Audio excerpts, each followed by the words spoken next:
کبھی کبھی تاریخ جنگوں سے نہیں، جنگوں کو روکنے والے فیصلوں سے لکھی جاتی ہے۔ سوچئے اگر خلیجی ریاستیں میزائل حملوں کے جواب میں فوری اور بھرپور حملہ کر دیتی تو کیا ہوتا؟ کیا مشرق وسطی ایک ایسی جنگ کی لپیٹ میں آ جاتا جس کی آگ پورے خطے کو اپنی لپیٹ میں لے لیتی؟ مارچ 2026 میں دنیا اسی خطرناک موڑ پر کھڑی تھی، مگر اسی لمحے ایک فیصلہ، ایک سفارتی مداخلت اور ایک قیادت سامنے آئی جس نے جنگ کے بجائے ضبط کو چنا۔ یہ کہانی ہے اس حکمت عملی کی جسے بہت سے مبصرین آج عاصم منیر ڈاکٹرائن کہہ رہے ہیں۔ مشرق وسطی میں کشیدگی اپنے عروج پر تھی۔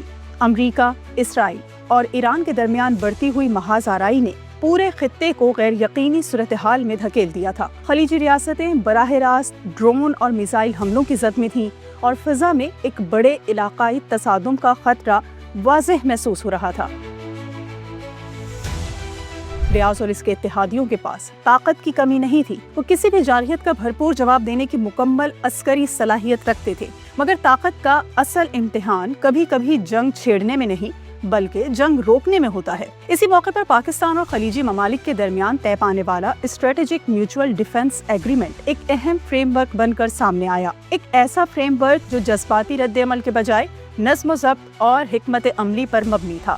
7 مارچ 2026 کو ریاض میں ہونے والی ملاقات اس بحران کا فیصلہ کن لمحہ ثابت ہوئی۔ فیلڈ مارشل عاصم منیر نے سعودی قیادت سے براہ راست بات کی۔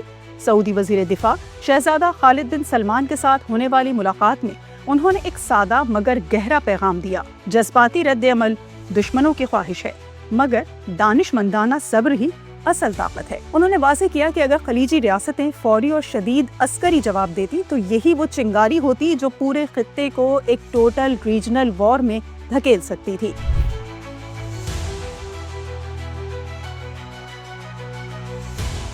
پاکستان کی بات اس لیے بھی اہمیت رکھتی تھی کیونکہ پاکستان دنیا کی واحد ایٹمی طاقت رکھنے والی مسلم ریاست ہے۔ اس کی اپیل صرف ایک سفارتی درخواست نہیں تھی بلکہ ایک ایسے ملک کا مشورہ تھا جو طاقت اور ذمہ داری دونوں کی اہمیت سمجھتا ہے۔ چنانچہ خلیجی قیادت نے ایک غیر معمولی فیصلہ کیا۔ انہوں نے بدلہ لینے کے بجائے صبر کو ترجیح دی، انہوں نے طاقت دکھانے کے بجائے حکمت دکھائی، انہوں نے جنگ کے بجائے استحکام کو چنا۔ یہ کمزوری نہیں تھی، یہ دراصل پاکستان کے ویژن پر اعتماد کا اظہار تھا، ایک ایسا ویژن جس میں مسلم دنیا کو تقسیم کے بجائے اتحاد اور استحکام کی طرف لے جایا جائے۔ اقوام متحدہ کے چارٹر کے آرٹیکل 51 کے تحت خلیجی ممالک نے اپنے دفاع کے حق کو برقرار رکھا، مگر انہوں نے ایک اور راستہ چنا، مکالمے کا راستہ۔ یہی وہ راستہ ہے جسے آج بہت سے مبصرین Pakistan lead path of dialogue کے طور پر بیان کر رہے ہیں۔ اس حکمت عملی نے ایک اہم نتیجہ پیدا کیا، جارح قوتیں سفارتی طور پر تنہا ہونے لگی،